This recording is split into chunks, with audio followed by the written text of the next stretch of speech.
many of the things I wish to say will be difficult to understand.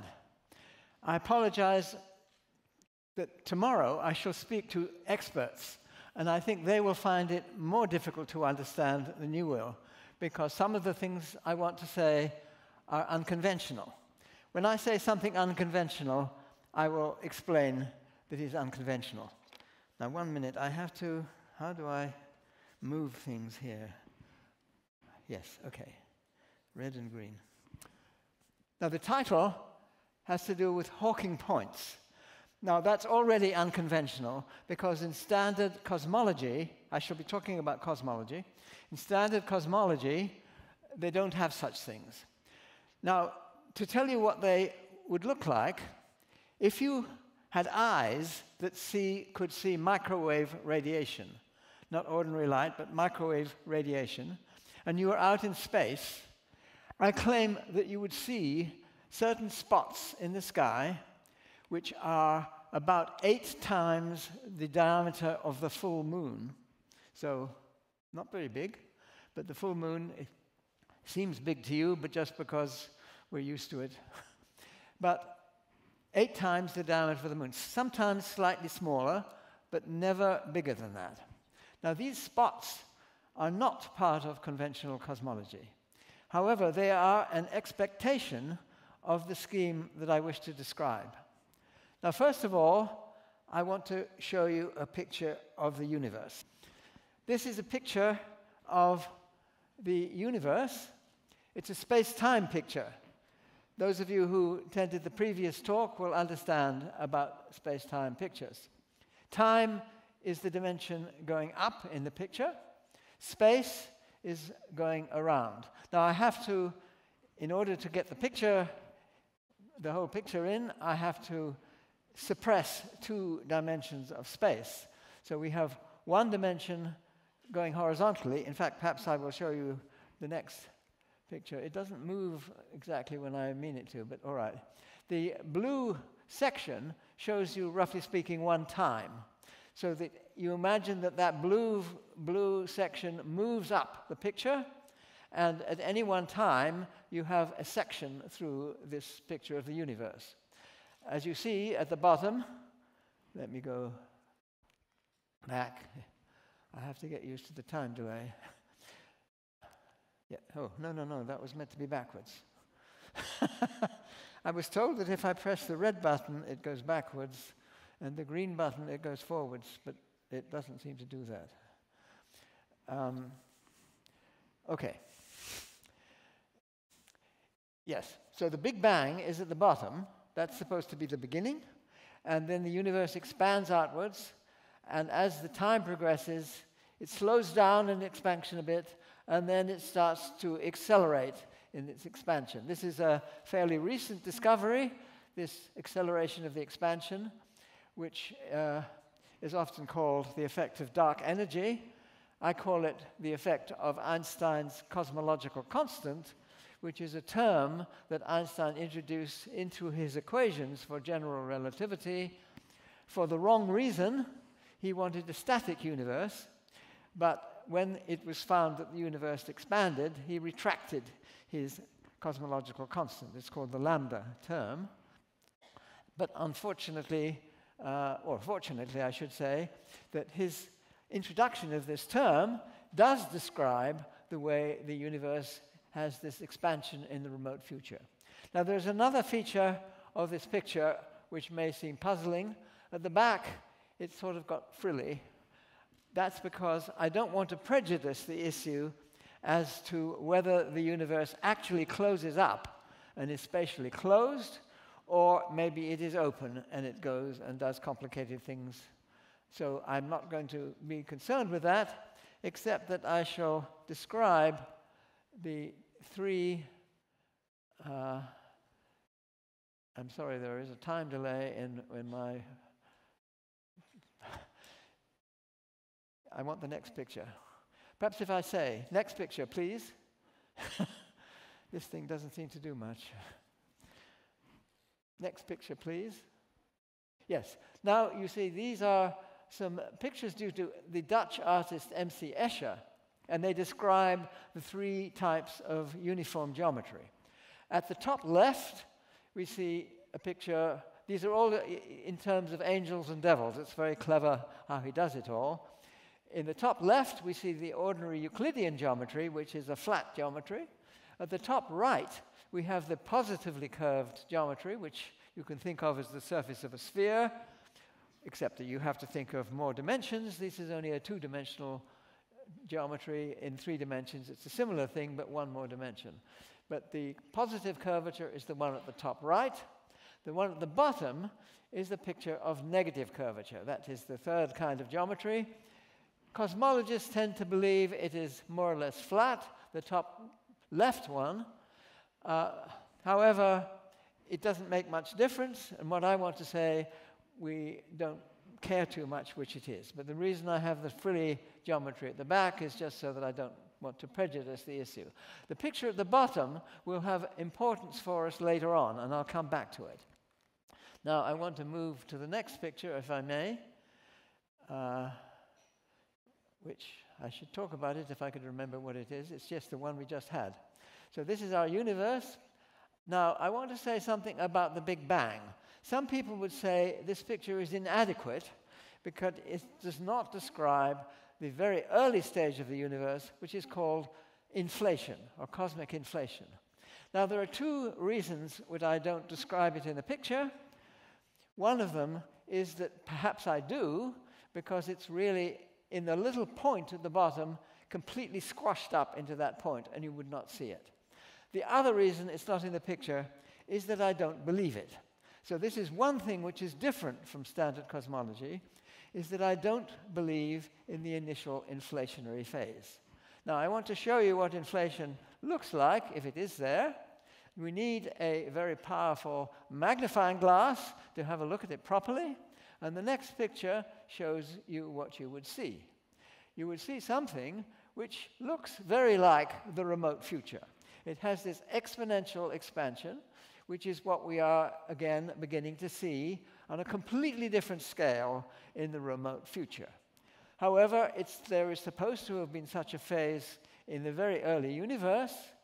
Now, what I'm going to claim is that there was not such a phase after the Big Bang, but there was, in a certain sense, such a phase before the Big Bang. So inflation is needed to explain certain features of this radiation which is coming in, the cosmic microwave background radiation, which is microwave, and this is in this radiation I claim you would see these spots, which are 8 times the diameter of the moon, slightly warmer than the temperature all around. People don't. Why have they not seen this? Well, the reason is nobody looks, and the reason nobody looks is because they believe that inflation irons out the universe and makes it uniform. I'm going to claim that it's not as uniform as we think. Now, let's go to the next picture. The next picture is the same picture I had before, but with time going the other way. I'm going to try and explain why I don't believe that the universe makes the inflationary phase makes the universe uniform. I don't think I should spend too much time on this because I don't have a great deal of time. But you see, so let's suppose that the universe was collapsing, and we had the inflaton field, as it's called, which explains inflation. You put it in, and now I want to make it a little irregular. I'm going to put irregularities in it. Inflation is supposed to get rid of the irregularities. Let's put them in, and what happens? They produce black holes. These black holes all congeal into a great mess, and that would be the most likely kind of ultimate future of this universe with the inflationary field or not. Now, if we now consider that the other way around, now this is the much more likely initial state, the universe was not like that. And inflation, the inflaton field, would not iron out this initial mess. Why was it not like this? Well, I want to try and explain something about that. But it's not like that. It's much more like that. This is very much like the picture that we really see in the universe. Now, I want to say now something about, this is an Escher picture, not quite the same one I had before, but it is another Escher picture describing the same kind of geometry. Now this is a picture in what's called conformal geometry. Now, in geometry, you're used to thinking of just distances. It may be a curved geometry where the distances are not uniform, but on the other hand, we think of distances. Now, there's a more general kind of geometry, which is called conformal geometry. Now, conformal geometry is the geometry of angles. So if you have a triangle, the triangle will have certain angles, and you can have a big triangle and a small triangle, and the geometry I'm interested in is the geometry of the angles of the triangle. Now, you can have a geometry which is not like Euclidean geometry, and this is the one we're describing here, the negative geometry. But the point I want to make is not that this might be the geometry of the universe. I'm not sure it is. I don't expect it to be necessarily, but it illustrates a nice feature. In this kind of geometry, you can represent infinity. You see, infinity is that circle around the outside.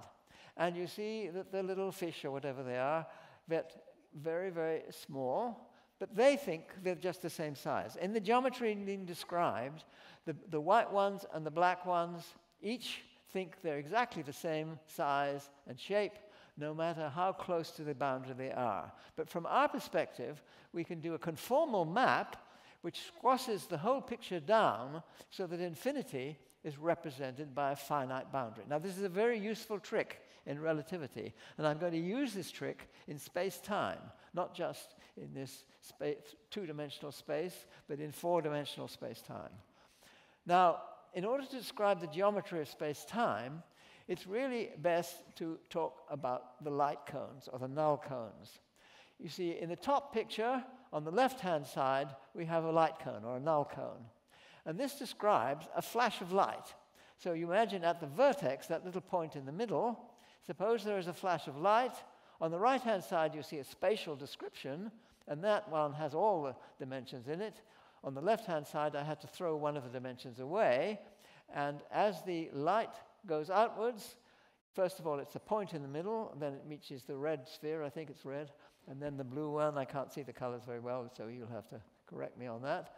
The blue one on the outside, and those are sections through the cone on the left. So the cone, I have to throw one dimension away, but it really represents what you see on the right-hand side. It's the history of a flash of light. Now, the history of the flash of light has a bottom part to it, the inward cone, and that is of light coming in, focusing at that point. Now, this tells you most of the geometry of space-time. If you know where those cones are, you know most of the geometry of space-time. Now, special relativity, which I think the previous talk was about, mainly, special relativity, you just see the cones are uniformly distributed. In general relativity, they can be sort of all over the place, one way or another. The important thing is that light, a flash of light, or a particle of a photon of light, is described by a line which is along the cones all the time, whereas a massive particle would always be within the cones. And that's the important part of relativity. You can't travel faster than light, but your world line, that is the history of a point, would be within the cones. Okay, so that is the main part of the geometry. And what I'm trying to say, that is the conformal geometry. It's not quite all the geometry. Now, you see the top picture. I have on the left-hand side the two most famous formulae of 20th century physics. One of them, the second one I think, is Einstein's E equals mc squared. That tells you, C is a constant, it tells you that E, that's energy, and mass are equivalent. So energy and mass are equivalent. The top formula is even older, the beginning of 20th century physics, of quantum theory, was Max Planck's formula, E equals h nu. Nu is a frequency, that's the Greek letter nu. H is again a constant. So it tells you energy and frequency are equivalent. So if you put the two formulae together, it tells you mass and frequency are equivalent. So if you have a massive particle, a stable massive particle, it is a clock. It's a fantastically accurate clock. And a lot of the amazing things you can do in physics these days depends upon that fact. The fact that we have so precise clocks ultimately depends on the fact that mass gives you frequency. So that's the top picture. The bottom picture is telling you what would happen. You see, I've introduced, in addition to the cones, what mass gives you, and it gives you how clocks behave. So I've got two clocks whizzing through the point of the, you see, imagine you have two clocks whizzing past each other, very close to each other at that point, and they're identical clocks, but the first tick is represented by the first little bowl-shaped surface. The second tick is the second surface. So we now have the geometry of space-time. If we don't just have the cones, I should say the cones, in order to describe the geometry, you need 10 numbers per point. The cones are given by 9 numbers. It's really the ratio of those 10 numbers. The 10th number is the scale. Certain things in physics only need those 9 numbers. Certain things need the 10 numbers. The difference is, if you have mass, then you need the 10 numbers. If you don't have mass, you only need the conformal geometry. You just need the light cones. You don't need the scale. And a lot of physics doesn't need the mass. And the main part of physics which doesn't need the mass is light.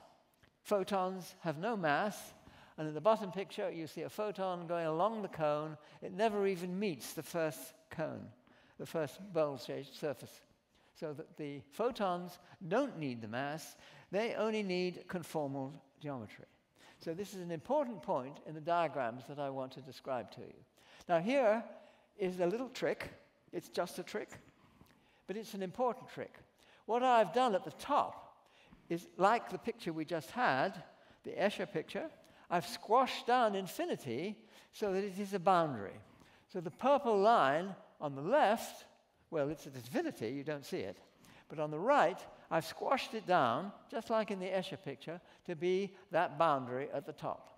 So I've squashed infinity down, and as long as we're only talking about things without mass, it very well describes the physics. Now, in the remote future, the most of the particles that will be around by a huge factor will be photons.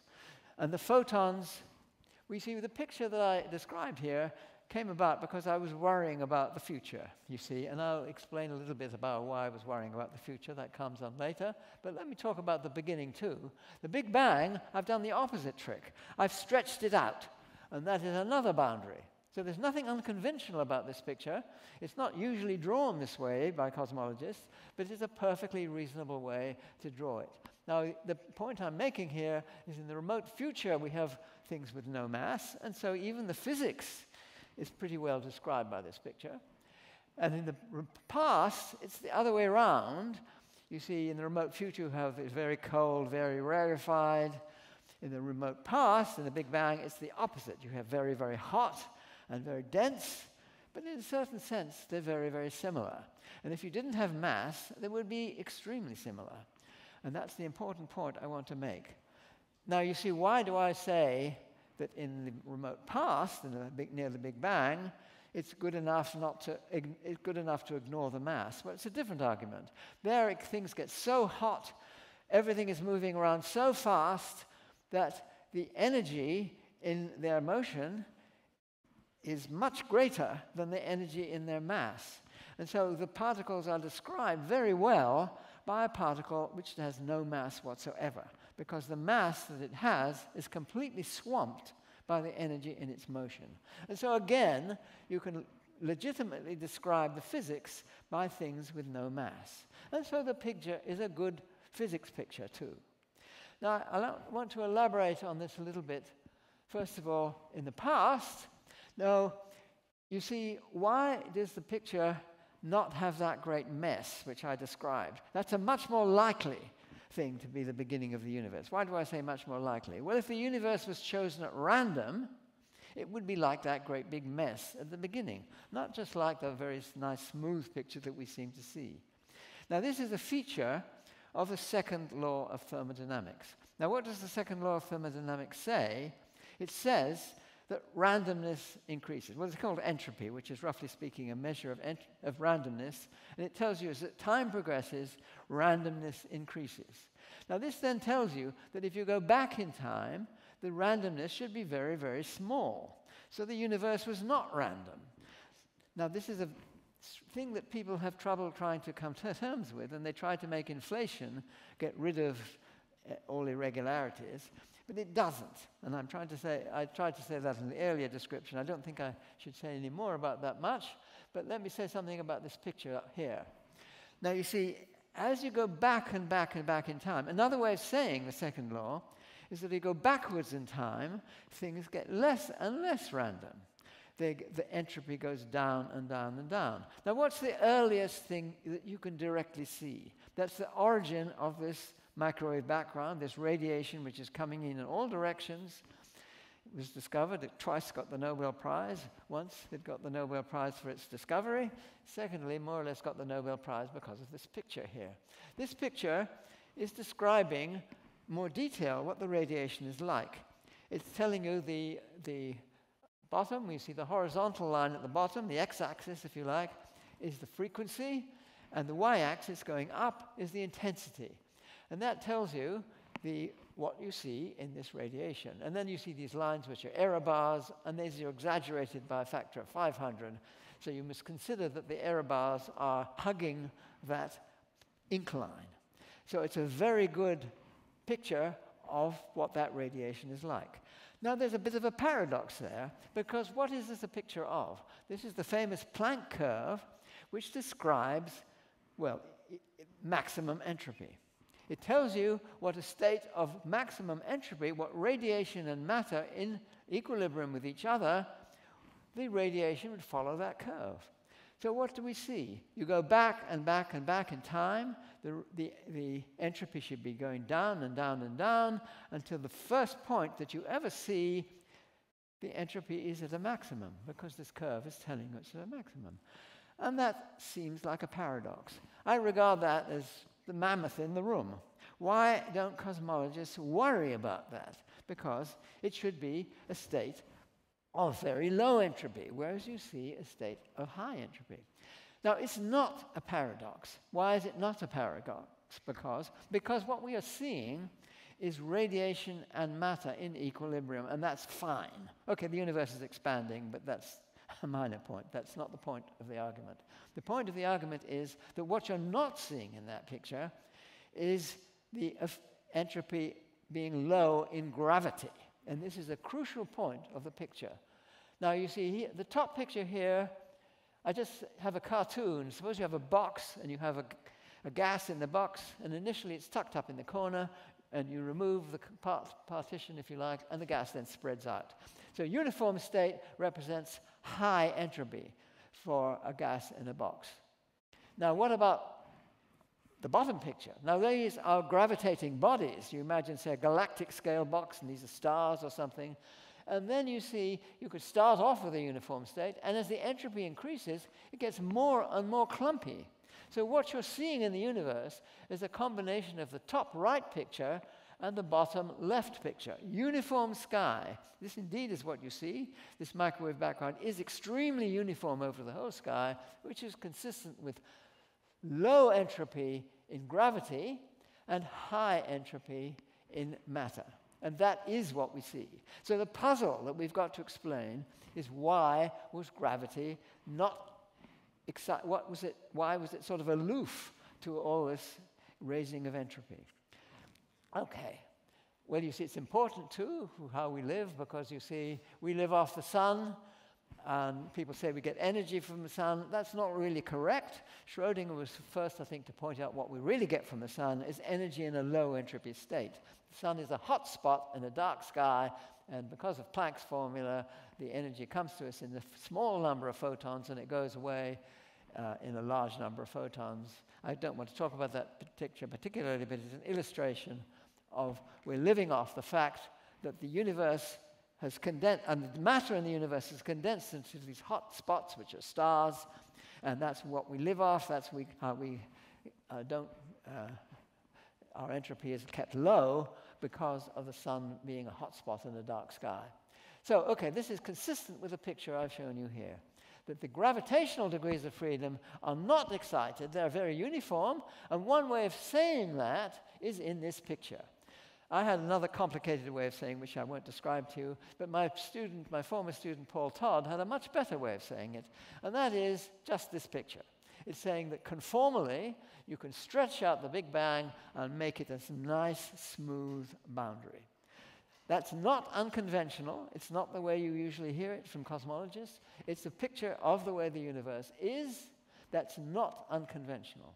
What is unconventional is my next picture. What I'm saying is that our eon, you see the one in the middle is meant to be us. That's our universe. I'm not calling it our universe because our universe, I'm saying, is this continuing succession of eons. Our eon started with our Big Bang, and it will finish, in a certain sense, by this exponential expansion. And when we stretch out our Big Bang and squash down our remote infinity, we find that it seems to fit very well. The squashed down remote future does seem to fit very well to a stretched out Big Bang, with this very special condition that the universe was very uniform. And it gives you that. If this model is correct, then you have an elimination of all those very messy, complicated Big Bangs that might otherwise have taken place. So it's a very nice model, I think, and this is what I want to try and describe to you. So this universe, the universe consists of a succession of eons, each of which has its own Big Bang, each of which is very nice uniformly Big Bang, which is the continuation of a previous remote future. As I said before, they don't look very much similar if you think of the geometry which involves distances and mass, because you have a very hot, dense initial state in the Big Bang. You have a very undense, very rarefied, cold remote future. But from the conformal point of view, if you squash down the cold universe, it gets hotter. If you stretch out the hot universe, it gets colder.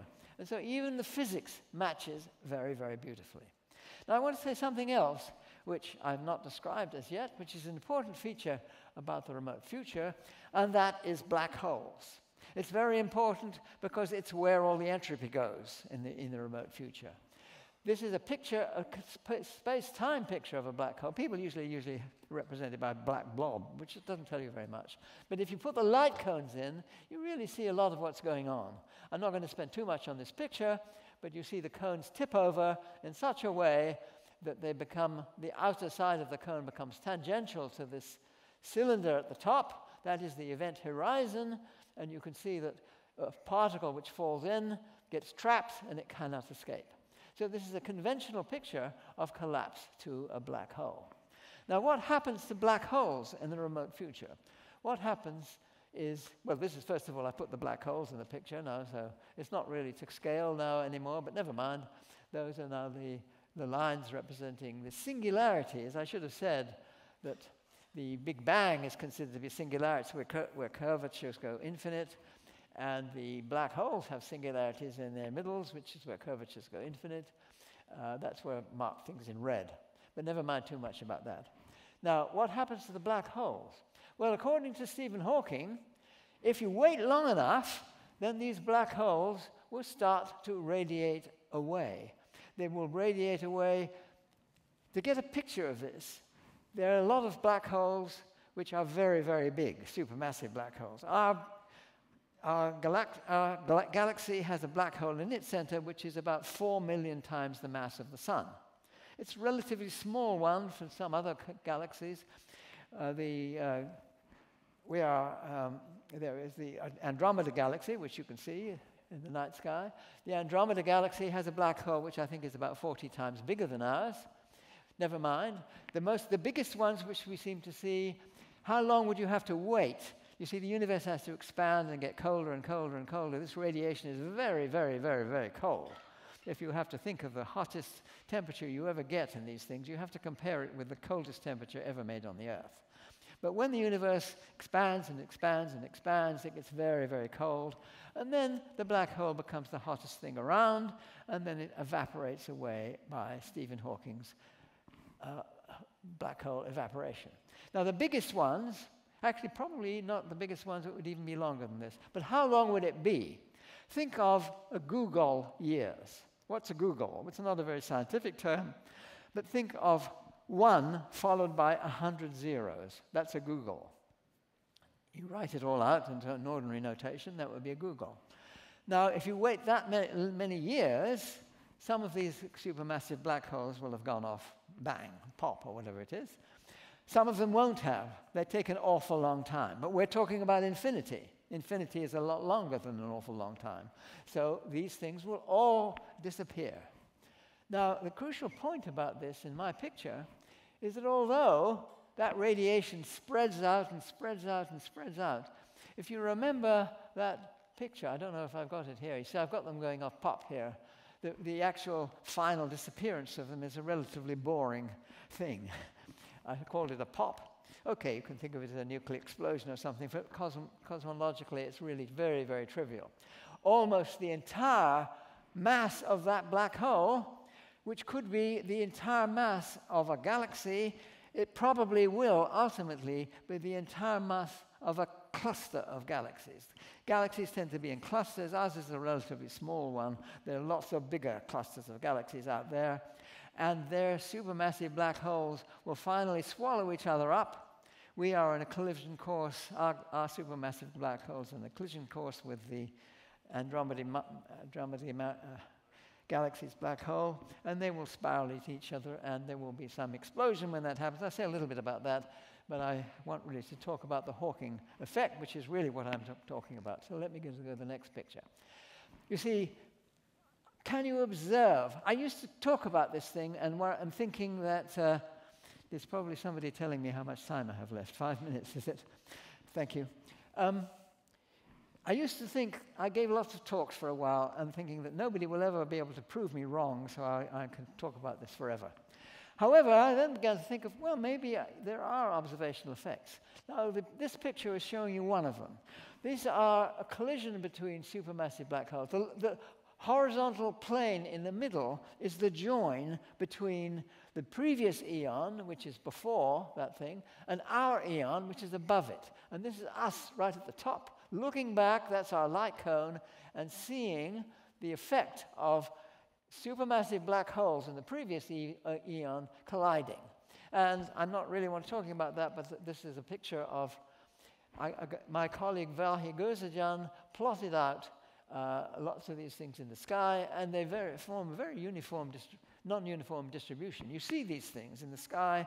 Nobody believes me because the sky is not to be, you're not supposed to see irregularities like that. A Polish group headed by Krzysztof Meissner, Paweł Nierowski, and another Pole, and subsequently a Korean called Daniel An did some analysis.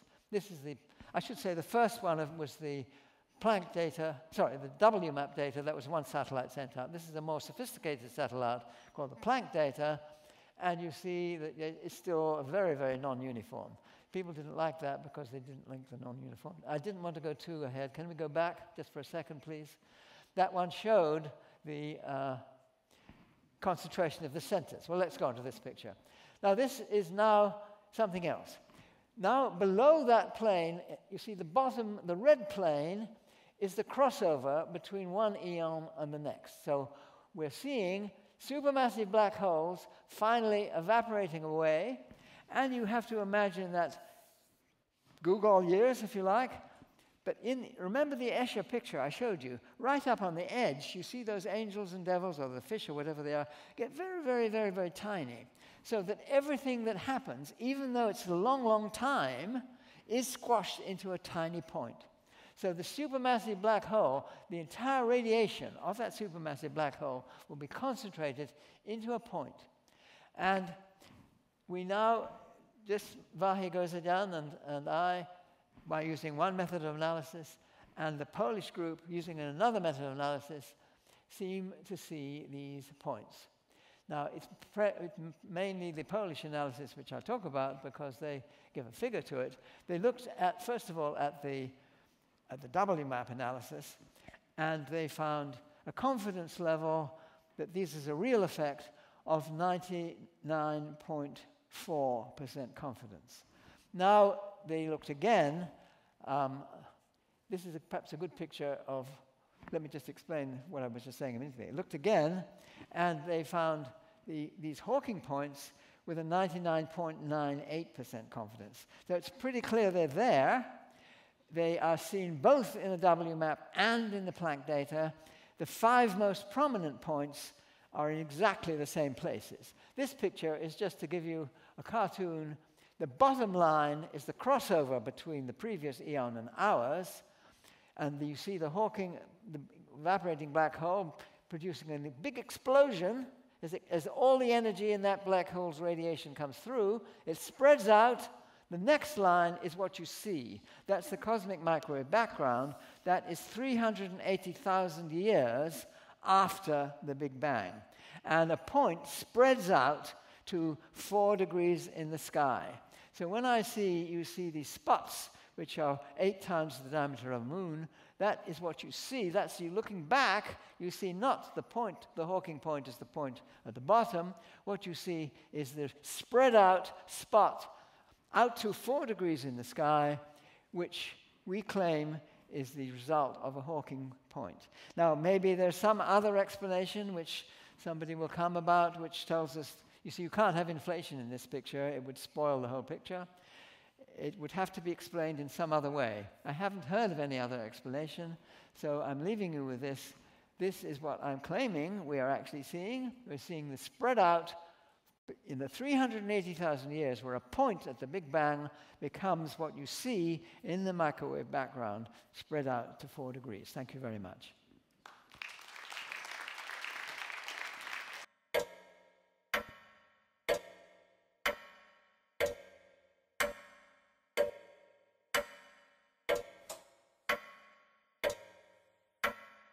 Oh.